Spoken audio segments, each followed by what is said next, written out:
Well, Josh, you had a chance to leave last Friday, travel with the Georgia Southern football group to Annapolis, Maryland. And before we get into the actual game, we're going to show the highlights of the game. And a lot of people somehow have seen some of them. And again, you had your highlights also posted up for people to see. But just getting the chance to make the trip, which I've not been able to do to Annapolis, but everybody has told me it's an experience just going. Oh, yeah. You know, the downtown area, it kind of reminded me a little bit of Massachusetts and Boston because the way the streets are, it's older, you know, the old buildings around there, and you're on the water right there. So it kind of reminded me a little bit of that.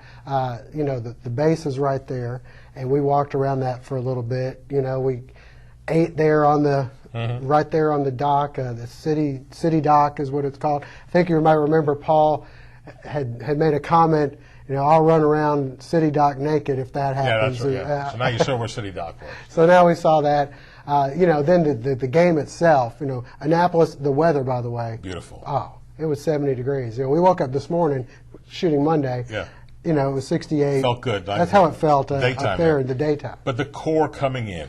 That was incredible. You know, special. And you know, the September 11th, you know, they did a little bit before the game about that. They had a flyover. Did you like that? That was neat. I thought you were in a NASCAR race. That was pretty loud, but it was quick. It was like, boom, they were over. But how long do you think it takes them to you know, fly over? I guess they're going pretty fast. You got to go either look in the distance with binoculars. I wish I could have got a better shot of that, though, because we were up on the roof and the lights are up there. But anyway, them coming in on the field was pretty awesome.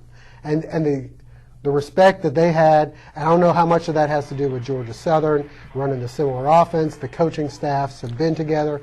But, you know, the fans there couldn't have been nicer to Georgia Southern people. Yeah, I think that's how they are at Navy. Number one, respectful. And they've been happy. They're winning. Oh, yeah. Okay, for the last 8 years, you know, they've been winning a lot of football games. So the whole, but I do think the people there, it's a different environment.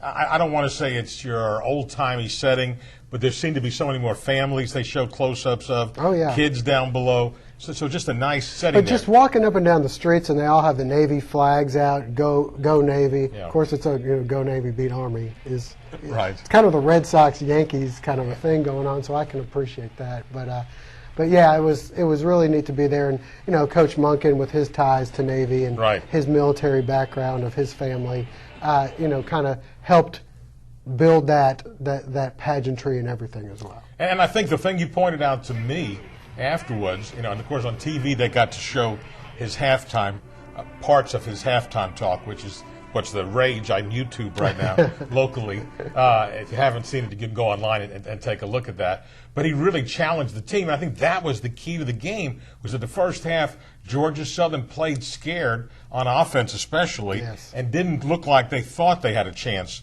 to win the game. Now, the defense played outstanding from start to finish, and really, you're talking about short field is what Navy went, you know, to get all their scores in the game. You know, really, except for that last drive that Navy had in the end of the game where they completed that 40-yard pass, which was pretty close, and that drive alone, they got 60 yards. They ended up with 190. So really, the defense held them to about 100 yards. Georgia Southern, unfortunately, on offense, only got just over 109 yards. And that was the thing. But how many times? This is supposed to be. By the way, we eliminated your boy Corey from the Heisman. We eliminated Nesbitt from the Heisman. And Ricky Dobbs had a week he'd like to forget. You know, those, unfortunately, the Heisman stuff. Now, the other thing is a lot of these players, I realize Dobbs is from Douglasville, Georgia. So a lot of the players on the Navy team are from the state of Georgia, so they know each other. And they can thank Georgia Southern for some of that, because when we got rid of the option, it left a vacancy there that they were more than happy to get. Tremendous respect with the coaches. I mean, you see the way they, and again, the thing after the game. And when they go to each other's side. And I know Georgia Southern now would like to do it at home, I guess, each game where they go sing the alma mater. Play the alma mater and sing the alma mater in front of the band. And they did that for the Navy, and then went over to Georgia Southern. And the Navy people came with them. It's kind of the old-timey way. You just kind of like the old setting in football.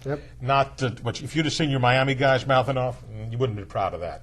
Upon Further Review is brought to you in part by our good friend Lovett Bennett Jr., attorney at law, PC. When you need legal advice in the Statesboro, Bullitt County area, you know the man to call, Lovett Bennett Jr., attorney at law, PC.